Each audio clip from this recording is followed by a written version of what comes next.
एक बड़े शहर में अचानक अंधेरा छा जाता है, जहां कुछ ही पलों में हजारों लोग रहस्यमयी तरीके से गायब हो जाते हैं और पीछे सिर्फ उनके कपड़े और सामान रह जाते हैं। अब कुछ गिने चुने लोग ही बचे हैं जो समझने की कोशिश कर रहे हैं कि ये अंधकार क्या है और क्यों उन्हें निगल रहा है। सवाल ये है कि क्या वे इस अंधेरे से बच पाएंगे या सब कुछ हमेशा के लिए खत्म हो जाएगा। तो चलिए अब हम देखते हैं कि इन लोगों के साथ आगे क्या होता है। कहानी की शुरुआत में डेट्रॉइट के एक शॉपिंग मॉल के सिनेमा में पॉल अपनी साइंस फिक्शन किताब पढ़ रहा होता है और बाकी लोग प्रोजेक्टर पर चल रही फिल्म देख रहे हैं। किताब में वह पढ़ता है कि बहुत साल पहले एक अजीब और डरावना पदार्थ मिला था जिसमें असंभव चीजें करने की ताकत थी। तभी कुछ देर बाद पॉल प्रोजेक्टर रूम में जाता है। वह मशीन चला ही रहा होता है कि अचानक बिजली चली जाती है। पूरा सिनेमा हॉल अंधेरे में डूब जाता है। पॉल खिड़की से बाहर झांकता है और देखता है कि सारे दर्शक एक पल में गायब हो गए हैं। फिर वह अपने साथी कर्मचारियों को ढूंढने निकलता है। जब वह गलियारों से गुजरता है तो उसे चीखें सुनाई देती हैं। तभी उसी समय मॉल की बिजली वापस आ जाती है। चारों तरफ देखने पर पॉल देखता है कि फर्श पर सैकड़ों कपड़े पड़े हैं, जैसे सब लोग अचानक गायब हो गए हों। तभी थोड़ी देर बाद पॉल की मुलाकात एक सिक्योरिटी गार्ड से होती है। गार्ड उससे पूछता है कि क्या उसने किसी और कर्मचारी को देखा है, जिस पर पॉल कहता है कि थिएटर पूरी तरह खाली है और उसे नहीं पता क्या हो रहा है। दोनों साथ मिलकर सिक्योरिटी सेंटर जाने का फैसला करते हैं। रास्ते में गार्ड को कपड़ों की दुकान से आवाजें सुनाई देती हैं। उसे लगता है शायद वहां कोई फंसा हुआ है, इसलिए वह पॉल से कहता है कि बाहर इंतजार करे और खुद अंधेरे में चला जाता है। इसी बीच पॉल की टॉर्च की रोशनी कम होने लगती है। वह टॉर्च को थपथपाता है और रोशनी वापस आ जाती है। लेकिन जैसे ही वह दुकान की ओर देखता है, उसे फर्श पर सिर्फ सिक्योरिटी गार्ड के कपड़े दिखाई देते हैं। तभी उसे परछाइयों से आवाजें सुनाई देती हैं और अचानक एक छाया उसकी ओर दौड़ पड़ती है। उधर रोजमेरी नाम की एक फिजियोथेरेपिस्ट, जो ब्लैकआउट के समय गायब नहीं हुई थी, अस्पताल के गलियारों में दौड़ रही है और किसी भी जिंदा इंसान को खोजने के लिए जोर जोर से पुकार रही है। तभी कुछ देर बाद उसे एक ऑपरेशन रूम मिलता है, जहाँ तेज रोशनी जल रही होती है। अंदर जाकर वह देखती है कि एक मरीज स्ट्रेचर पर पड़ा है, जिसे ऑपरेशन के बीच में ही छोड़ दिया गया था। तभी अस्पताल की लाइट फिर से टिमटिमाने लगती है और इससे पहले कि वह मरीज को बचा पाए, बिजली चली जाती है। डर के मारे रोजमेरी की टॉर्च हाथ से गिर जाती है। जब वह टॉर्च उठाती है तो देखती है कि मरीज वहां से गायब हो चुका है। ये देखकर वह और भी ज्यादा डर जाती है। तभी शहर के दूसरे कोने में ल्यूक नाम का एक पत्रकार अपनी गर्लफ्रेंड पैगी के अपार्टमेंट में नींद से उठता है और यह जानकर हैरान रह जाता है कि उसकी गर्लफ्रेंड उसके पास नहीं है। फिर भी वह अपनी रोज की तरह दिन की शुरुआत करता है और बाथरूम में जाकर आराम से दांत ब्रश करता है। तभी अचानक अंधेरा उस पर हावी हो जाता है। जब वह कमरे से बाहर निकलकर लिविंग रूम में आता है तो समझता है कि पूरे अपार्टमेंट की बिजली चली गई है। इसी बीच उसके मोबाइल की बैटरी भी खत्म हो जाती है। फिर उसे अपनी गर्लफ्रेंड का एक नोट मिलता है जिसमें लिखा होता है कि वह काम पर गई है। इसके बाद ल्यूक यह जानने के लिए बिल्डिंग की लॉबी में जाता है कि आखिर हो क्या रहा है, लेकिन वह इतना परेशान रहता है कि यह ध्यान ही नहीं देता कि वहाँ फर्श पर कपड़े बिखरे पड़े हैं। फिर कुछ देर बाद वह बाहर जाने का फैसला करता है, लेकिन अखबार देखकर हैरान रह जाता है कि वह पिछली तारीख का है। तभी उसी समय उसका पैर एक चश्मे पर पड़ता है। चारों तरफ देखकर वह हैरान रह जाता है। सड़कों पर सिर्फ कपड़े और गाड़ियां पड़ी हैं। लोग कहीं दिखाई नहीं देते, ये समझने की कोशिश करते हुए कि डेट्रॉइट में सबके साथ क्या हुआ। तभी ल्यूक अचानक देखता है कि कुछ दूर एक बड़ा हवाई जहाज गिरकर धमाके से फट जाता है। उसे लगता है कि उसकी गर्लफ्रेंड खतरे में हो सकती है। वह भागकर उस बिल्डिंग की तरफ जाता है जहाँ पैगी काम करती है और उसे ढूंढने लगता है, लेकिन उसे पता नहीं होता कि परछाइयां उसका पीछा कर रही हैं। तलाश करते हुए ल्यूक उसकी डेस्क तक पहुंचता है। वहां उसे एक टेलीफोन मिलता है, लेकिन उसकी बैटरी खत्म हो चुकी होती है तो वह उसे छोड़ देता है। फिर उसकी नजर पैगी की फोटो वाले फ्रेम पर पड़ती है। ये सोचकर कि शायद पैगी भी बाकी लोगों की तरह गायब हो चुकी है, ल्यूक पूरी तरह टूट जाता है। तभी वह एक दरवाजे में हिलती हुई छाया देखता है। ये समझने के लिए कि वह क्या है, वह वहां जाने का फैसला करता है और उस चीज को भूल जाता है जिसे आखिर में वही छाया निगल लेती है, लेकिन वह किसी तरह उसे बच जाता है। फिर 3 दिन बाद ल्यूक रात में डेट्रॉइट की सुनसान सड़कों पर अकेला चल रहा होता है। वह कोई गाड़ी ढूंढ रहा होता है ताकि शहर में सुरक्षित तरीके से घूम सके, लेकिन उसे कोई वाहन नहीं मिलता। जांच पड़ताल करते हुए वह एक कार में जाकर बैठ जाता है ताकि थोड़ा आराम कर सके और पानी पीकर खुद को ठीक कर सके। तभी अचानक उसे एक आदमी दिखाई देता है जो घबराकर उससे दरवाजा खोलने की विनती करता है। जब ल्यूक कोई जवाब नहीं देता तो वह आदमी कहता है कि उसे रोशनी चाहिए क्योंकि उसका लाइटर खत्म हो गया है और अंधेरे की परछाइयां उसे पकड़ने आ रही हैं। फिर भी ल्यूक उसकी मदद नहीं करता। तभी मजबूर होकर वह आदमी अपनी साइकिल लेकर भागने की कोशिश करता है, लेकिन परछाइयां उससे बहुत तेज होती हैं। कुछ ही पलों में वे उसे निगल लेती हैं और जमीन पर सिर्फ उसके कपड़े रह जाते हैं। फिर जब माहौल शांत हो जाता है तब ल्यूक कार से बाहर निकलता है और अपनी तलाश जारी रखता है। फिर कुछ देर बाद नई गाड़ी ढूंढते हुए वह सड़कों पर घूम रहा होता है। उसे पता नहीं होता कि एक छोटी बच्ची दूर से उसे देख रही है। इसी बीच ल्यूक को एक ट्रक दिखाई देता है जिसकी हेडलाइट्स जल रही होती हैं। वह लाइट बंद करता है और गाड़ी के अंदर खोजबीन करने लगता है। वहाँ उसे कई ऐसी चीजें मिलती हैं जो रोशनी पैदा कर सकती हैं और कुछ कपड़ों के बीच छिपी हुई एक रिवॉल्वर भी मिलती है। दूसरी तरफ वही छोटी बच्ची उसे देख रही होती है। वह देखती है कि आसपास की इमारतों की दीवारों पर परछाइयां फैलने लगी हैं। यह देखकर वह डर जाती है और जल्दी से भाग जाती है ताकि छायाओं के जाल में न फंस जाए। इसी दौरान ल्यूक को किसी जगह से गाना बजता हुआ सुनाई देता है। वह उस आवाज का पीछा करता है और 7th स्ट्रीट पहुंच जाता है। वहां उसे एक रोशनी से भरा बार मिलता है। इस नए ठिकाने का फायदा उठाकर ल्यूक जितनी हो सके उतनी बैटरियां ढूंढता है और साथ ही वहां के कुछ महंगे ड्रिंक्स भी पी लेता है। तभी थोड़ी देर आराम करते हुए उसे पता चलता है कि बार में एक और दरवाजा है जिसके नीचे जाने के लिए सीढ़ियां बनी हैं। जब वह तहखाने में पहुंचता है तो उसे बहुत सा सामान, बचाव के उपकरण और एक बड़ा जनरेटर मिलता है जिससे बार की रोशनी जल रही होती है। लेकिन तभी ल्यूक चौंक जाता है जब वह जेम्स को देखता है जो उस पर बंदूक ताने खड़ा होता है। जेम्स उससे बंदूक दिखाकर ऊपर आने का आदेश देता है। दोनों जब बार में पहुंचते हैं तो ल्यूक उससे बातचीत करने की कोशिश करता है और उसे ड्रिंक ऑफर करता है। कोई जवाब न मिलने पर ल्यूक खुद ही ड्रिंक लेने लगता है। तभी अचानक जेम्स उसकी तरफ गोली चलाता है, लेकिन गोली सिर्फ बोतल पर लगती है। यह देखकर ल्यूक गुस्से में उसे कहता है कि यह सब बंद करो, लेकिन फिर उसे समझ आता है कि जेम्स अकेले रहने से डर रहा है, इसीलिए ल्यूक उसके साथ बैठ जाता है ताकि दोनों ठीक से बात कर सकें। वह कहता है कि इस खाली और अकेली दुनिया में उसे एक और साथी पाकर खुशी हुई। वह आगे कहता है कि वे साथ मिलकर इस सर्वनाश के खतरों का सामना कर सकते हैं। फिर कुछ मिनट बाद जेम्स बताता है कि उसकी माँ बार के कर्मचारियों में से एक थी। वह थोड़ी देर पहले चर्च से आती हुई रोशनी की जांच करने गई थी। यह सुनकर ल्यूक अपनी टॉर्च में से एक जेम्स को दे देता है और कहता है कि उन्हें तुरंत निकलना चाहिए, लेकिन जेम्स जवाब देता है कि वह अभी नहीं जाएगा, उसे तब तक इंतजार करना है जब तक उसकी माँ उन बाकी लोगों के साथ वापस नहीं आ जाती जिन्हें उसने बचाया था। तभी समय बर्बाद नहीं करना चाहते हुए ल्यूक समझाता है कि दुनिया दिन ब दिन और भी खतरनाक होती जा रही है और भले ही सुबह के 11 बज चुके हों, शहर पूरी तरह अंधेरे में डूबा हुआ है। तभी ल्यूक बताता है कि वह पिछले 3 दिनों से यात्रा कर रहा है। उसने देखा है कि सूरज देर से उग रहा है और जल्दी डूब रहा है, इसलिए कुछ समय के लिए ग्रह पर कोई रोशनी नहीं होगी। जेम्स कहता है कि उसकी माँ कुछ घंटों में बार में वापस आ जाएगी, लेकिन जब वह देखता है कि लड़का उसके साथ नहीं जाना चाहता तो ल्यूक जाने का फैसला करता है अपने आप को बचाने के लिए। ल्यूक अपनी टॉर्च को शॉटगन में बदल देता है, लेकिन इससे पहले कि वह जगह छोड़ पाए वह रोजमेरी को देखकर चौंक जाता है। वह अपने बेटे मैनी को ढूंढ रही होती है। यह देखकर कि महिला परेशान और पागल हो गई है तो ल्यूक उसे शांत करने की कोशिश करता है, लेकिन जब रोजमेरी देखती है कि ल्यूक उसके पास आ रहा है तो वह मेज से रिवॉल्वर उठाकर उसकी तरफ तान देती है। डर के मारे ल्यूक उसे अपनी बंदूक से धमकाता है। इसके बाद दोनों की तरफ रोजमेरी कुछ गोली चलाती है, लेकिन गोलियां सिर्फ कुछ गिलासों पर लगती हैं। फिर रोजमेरी रोते हुए जमीन पर गिर पड़ती है और किसी से अपने बेटे मैनी को ढूंढने में मदद मांगती है। पास ही पॉल एक सड़क दुर्घटना के बाद जागता है और अंधेरे से बचने के लिए बस स्टॉप तक पहुंचने की कोशिश करता है। माहौल शांत होने पर जेम्स पूछता है कि क्या रोजमेरी शहर के अस्पताल में काम करती है। महिला को याद आता है कि काम के दौरान एक ब्रेक में बिजली चली गई थी और उसने बस लोगों की निराश भरी चीखें सुनी थी। ऐसा दृश्य देख रोजमेरी अपनी माँ के घर भागती है जो अपनी शिफ्ट में मैनी की देखभाल कर रही थी। वहाँ वह देखकर टूट जाती है कि वह और उसका बेटा दोनों परछाइयों में खो चुके थे। तभी रोजमेरी महसूस करती है कि उसने जेम्स के सवालों का जवाब नहीं दिया है। वह बताती है कि वह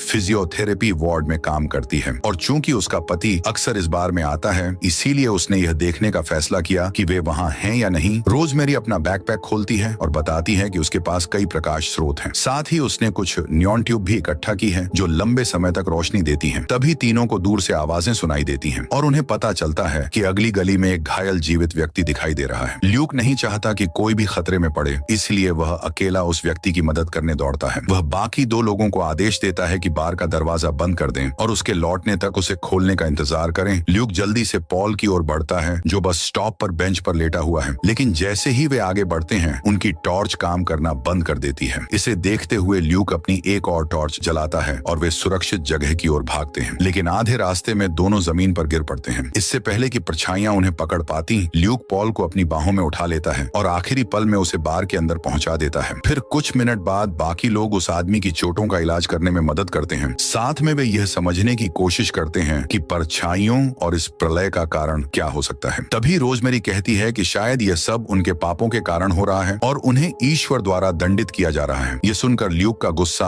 और बढ़ जाता है। तभी बार की बिजली अचानक चली जाती है। पॉल देखता है कि परछाइयां बार में फैल रही हैं और वह ल्यूक से तुरंत जनरेटर का लोड कम करने के लिए कहता है। जनरेटर को सही करने के बाद वे फिर से रोशनी जलाने में कामयाब हो जाते हैं, लेकिन यह महसूस करते हुए कि बिजली लंबे समय तक नहीं टिकेगी, वे और अधिक प्रकाश प्रकाश स्रोत पाने की योजना बनाने लगते हैं, लेकिन पॉल अपनी स्थिति से नाराज होकर जनरेटर पर पैर मार देता है, जिससे बिजली फिर से चली जाती है। तभी अचानक उस आदमी को बेचैनी होने लगती है और उसके साथ ही उसे पूल टेबल तक ले जाते हैं। रोजमेरी उस बचे हुए आदमी की देखभाल करने की कोशिश करती है। फिर ल्यूक बालकनी में जाता है और उसे उस इमारत की यादें ताजा हो जाती हैं जहां वह काम करता था। खोजते हुए उसे पत्रकारों द्वारा बनाई गई आखिरी रिकॉर्डिंग मिलती है, जिसमें हमले का दृश्य कैद था। कुछ ही देर बाद ल्यूक गलियारे के अंत में कुछ आवाज सुनता है। जब वह लिविंग रूम में पहुंचता है तो देखता है कि एक टीवी अभी भी चालू है, जिस पर एक शोधकर्ता की गवाही दिखाई जा रही है। शोधकर्ता बताता है कि वह अपने छोटे भाई जो कई साल पहले मारा गया था, मैंने उसकी आवाज सुनी है। वह बचे हुए लोगों से सावधान रहने के लिए कहता है, क्योंकि ये जीव अपनी आवाजें छिपा सकते हैं। तभी कमरे की बिजली चली जाती है। जब कमरे की बिजली चली जाती है तभी ल्यूक छायाओं से बचने के लिए खिड़की की तरफ भागता है और आखिरी पल में खुद को बचा पाता है। फिर सभी के पास वापस आकर ल्यूक कहता है कि उन्हें तुरंत वहां से निकल जाना चाहिए। वह बताता है कि वे केवल बार की लाइट्स की वजह से अभी सुरक्षित हैं। समस्या यह है कि यह जगह असली में सुरक्षित नहीं बल्कि जाल है। जब बिजली फिर से चली जाएगी तो सब कुछ पल भर में खत्म हो जाएगा। यह सुनकर रोजमेरी कहती है कि वह तब तक हार नहीं मानेगी जब तक उसे अपना बेटा नहीं मिल जाता। ल्यूक यह देखकर समझता है कि महिला सही कह रही है और वह उनके साथ आगे बढ़ने का फैसला करता है। फिर ल्यूक बताता है कि उसे कुछ गलियों की दूरी पर एक बैटरी मिली है। अगर वे उसे जनरेटर से चार्ज कर लें तो उनके पास वहां से भागने के लिए एक कार होगी। इसलिए समूह भागने की योजना बनाने की तैयारी करने लगता है। जेम्स को अपनी एक टॉर्च देने के बाद ल्यूक उससे कहता है कि अगर लाइटें फिर से चली जाएं तो वह तुरंत भाग जाए। जिसे सुन लड़का उलझन में कहता है कि पॉल अकेला नहीं रह सकता, लेकिन ल्यूक उसे जैसा कहा गया है वैसा करने का आदेश देता है और अपनी चाबी की रिंग देते हुए कहता है कि इससे उसे थोड़ी किस्मत मिल सकती है। तभी बार के दूसरी तरफ पॉल रोजमेरी से बात करता है और अपनी शक्ल सूरत के बारे में उसकी राय पूछता है, क्योंकि उसकी कभी कोई गर्लफ्रेंड नहीं रही। ये सुनकर रोजमेरी खुश हो जाती है। जाने से पहले वह पॉल को किस करती है और उसे बाहर सुरक्षित रहने के लिए कहती है। इसके बाद रोजमेरी जेम्स को अपनी एक नियॉन ट्यूब देती है। बाकी लोग उस लावारिस ट्रक की तलाश में निकल पड़ते हैं। बिना समय गंवाए ल्यूक रोजमेरी से मदद मांगता है और दोनों गाड़ी को बार की ओर धकेलते हैं। इस बीच जेम्स पॉल का बुखार कम करने की कोशिश करता है, क्योंकि वह अपनी चोटों के कारण बेहोश होने लगता है। फिर पॉल ल्यूक से कहता है कि संगीत बॉक्स चालू करे। जैसे ही ल्यूक ध्वनि सुनता है वह भ्रमित हो जाता है। पॉल उसे चिल्लाकर जगाता है ताकि वह उसकी मदद कर सके। फिर ल्यूक पानी लेने के लिए बाथरूम जाने का फैसला करता है। उसी समय उसे जगह की बिजली चली जाती है और वह ब्लैकआउट में फंस जाता है। तभी दूसरी ओर ल्यूक के टखने में चोट भी लग जाती है। रोजमेरी को बचाते हुए ल्यूक को तेज दर्द होता है और वह कहता है कि उसे कुछ सेकंड रुकना होगा ताकि उसके पास गाड़ी को फिर से धक्का देने की ताकत आ सके। ब्रेक के दौरान उन्हें पता चलता है कि उनकी टॉर्च की बैटरी खत्म हो गई है और उन्हें समझ नहीं आता, क्योंकि उन्होंने थोड़ी ही देर पहले सभी टॉर्च बदल ली थी। तभी रोजमेरी एक छोटी लड़की को देखती है। वह मानती है कि यह लड़की खतरे में है और उसे अपने पास आने के लिए चिल्लाती है, लेकिन जब वह विशाल अंधेरे को देखती है जो उनकी तरफ आ रहा है तो लड़की भाग जाती है। ल्यूक चाहे जितना भी उसका पीछा करे वह जमीन पर गिर जाता है। ल्यूक तुरंत चिल्लाकर रोजमेरी से कहता है कि हेडलाइट चालू करे, जिससे वे अंतिम पल में नष्ट होने से बच जाते हैं। रोजमेरी अपने दोस्त को बचाने के बाद वापस गाड़ी में ले जाती है ताकि वे आराम कर सकें। तभी दूसरी तरफ भयंकर अंधेरे के बावजूद पॉल पर परछाइयों का हमला नहीं हुआ। यह देखकर कि कोई छाया इधर उधर नहीं भटक रही है। पॉल जेम्स को ढूंढने का फैसला करता है, लेकिन जब उसे लगता है कि जेम्स गायब हो गया है वह हताश होकर उसे पुकारता है। अपनी खोज में पॉल तहखाने में पहुंचता है और वहां उसे एक दरवाजा दिखाई देता है जो अपने आप खुल जाता है। तभी थोड़ी ही देर में उसे जेम्स की आवाज सुनाई देती है। पॉल अपने दोस्त की तलाश में सुरंग में चला जाता है। तभी दूसरी गलियों में बचे हुए लोग देखते हैं कि छायाएं उनके करीब आ रही हैं। वे गाड़ियों के टुकड़ों से एक टॉर्च बनाने की कोशिश करते हैं, लेकिन रोजमेरी को याद आता है कि उसने अपना लाइटर बार में छोड़ दिया था। पकड़े न जाने के लिए वह ल्यूक की मदद करती है और एक इमारत की तरफ चल पड़ती है। जब उन्हें पता चलता है कि एक दरवाजा बंद है तो ल्यूक अपनी बंदूक से ताला तोड़ देता है और दोनों कमरे में घुस जाते हैं। कमरे में रोजमेरी को माचिस का डिब्बा मिल जाता है। तभी वह टॉर्च जलाकर छायाओं को डराकर भगाने में कामयाब हो जाते हैं। ल्यूक पूछता है कि रोजमेरी को माचिस के बारे में कैसे पता चला, क्योंकि वह वहां काम नहीं करती थी। वह बताती है कि वह अक्सर धूम्रपान करती थी और तभी उसने धूम्रपान छोड़ा जब पता चला कि वह गर्भवती है। इस बीच पॉल बार बार जेम्स की आवाज सुनता है, लेकिन जब वह सुरंग के अंत तक पहुंचता है तो पता चलता है कि वह एक नकली दरवाजा था। गुस्से में पॉल बार बार दीवार से टकराता है। तभी एक छाया उसे घेरे में ले लेती है और सभी लाइटें बंद हो जाती हैं और वह पॉल को पकड़ लेती है। इसके तुरंत बाद बार में फिर से बिजली बहने लगती है। जब जेम्स मेज पर लौटता है तो वह स्नूकर टेबल पर पॉल के कपड़े पाता है। तभी इमारत में रोजमेरी को याद आता है कि वहाँ कीटाणुनाशकों का भंडार है। वह ल्यूक से कहती है कि वह वहीं रुके और वह खुद देखने जाती है। खोज के दौरान उसे एक बच्चे के रोने की आवाज सुनाई देती है। शोर से ध्यान हटते ही वह अपनी लाइट स्टिक नीचे रख देती है और बाहर चली जाती है। सड़क पर रोजमेरी को एक शिशु गाड़ी दिखाई देती है। जैसे ही वह पास पहुंचती है, पता चलता है कि यह केवल एक जाल है। तभी ल्यूक को एहसास होता है कि उसकी दोस्त बहुत देर कर रही है, इसीलिए वह दौड़कर वहां जाता है और देखता है कि परछाइयों ने रोजमेरी को मार दिया। उसे यह भी पता चलता है कि रोजमेरी भी शहर में घूमने वाले छाया चित्रों में बदल गई है। अपना अगला शिकार बनने से बचाने के लिए ल्यूक जितनी जल्दी हो सके ट्रक को बार की ओर धकेल देता है। इस बीच जेम्स को पता चलता है कि बार की बिजली फिर जाने वाली है। वह खुद को राक्षसों से बचाने के लिए तहखाने में भाग जाता है। तभी उसे अपनी माँ की आवाज सुनाई देती है, लेकिन उसके पकड़े जाने से पहले ल्यूक वहां पहुंच जाता है और कहता है कि अब उन्हें निकलना होगा। दो दोस्तों को खोकर जेम्स दुखी और हताश हो जाता है। ल्यूक उसे समझाता है और कहता है कि वह कार में बैठे और तब तक रुके जब तक वह जनरेटर चालू नहीं कर देता। ल्यूक जल्दी से तहखाने में जाकर जनरेटर चालू करने की कोशिश करता है। कई बार कोशिश करने के बाद आखिरकार जनरेटर स्टार्ट हो जाती है। इस तरह दोनों 7वीं स्ट्रीट से सुरक्षित निकलने में सफल हो जाते हैं। फिर कुछ देर बाद ल्यूक कहता है कि उसे ट्रक का हुड बंद करना होगा ताकि वे आगे बढ़ सकें। वह जेम्स से कहता है कि वह एक्सीलरेटर दबाकर रखे ताकि ट्रक बंद न हो, लेकिन तभी ल्यूक देखता है कि वे उसी चर्च के सामने हैं जिसके बारे में जेम्स की माँ ने बताया था। जेम्स अपनी माँ को खोजने के लिए बेचैन हो जाता है और दौड़कर चर्च की ओर चला जाता है। ल्यूक को वहीं छोड़कर ये देखकर ल्यूक गुस्सा हो जाता है और अकेले ही वहां से जाने का सोचता है। शहर से निकलने से पहले ल्यूक के पुल पर लिखा हुआ अजीब शब्द देखता है। उसे याद आता है कि यही नाम पॉल ने अपनी कहानियों और साइंस फिक्शन किताब में बताया था। चर्च के अंदर जेम्स वेदी की ओर जाता है और अपनी माँ को पुकारने लगता है। तभी एक छाया पीछे से आकर उस पर हमला करने की कोशिश करती है, लेकिन जेम्स पर हमला होने से पहले ही ल्यूक पहुंच जाता है और अपनी गाड़ी से चर्च का दरवाजा तोड़ देता है। इसके बावजूद जेम्स कहता है कि उसने अभी अभी अपनी माँ की आवाज सुनी है और वो भागकर पालों की ओर जाता है। वहाँ एक और इंसान भी उसका पीछा करता है, लेकिन उसके पास पहुंचने से पहले ही ल्यूक देखता है कि गाड़ी की हेडलाइट्स बुझ रही हैं और उसी पल मारा जाता है। यह देखकर जेम्स डर जाता है और कहता है कि वह गायब नहीं होना चाहता। डर और घबराहट के कारण वह बेहोश हो जाता है। फिर कुछ घंटों बाद शहर में सूरज निकलता है और रोशनी फैल जाती है। जेम्स को वहीं छोटी लड़की दिखती है जो अपने जूतों में लगी रोशनी की वजह से बची हुई थी। लड़की अपना नाम ब्रायना बताती है। अपना परिचय देने के बाद जेम्स और ब्रायना बाहर निकलते हैं और देखते हैं कि शेरिफ का घोड़ा खड़ा है जिसके पैरों पर नियॉन रिबन बंधे हैं। अब दोनों सुरक्षित हैं, इसीलिए वे शहर में कोई सुरक्षित जगह खोजने निकल जाते हैं। लेकिन कुछ ही मिनटों बाद फिर रात हो जाती है और अंधेरे में छाया नए शिकारों की तलाश में निकल पड़ती है। तो दोस्तों, आपको यह फिल्म कैसी लगी नीचे कमेंट में जरूर बताइए।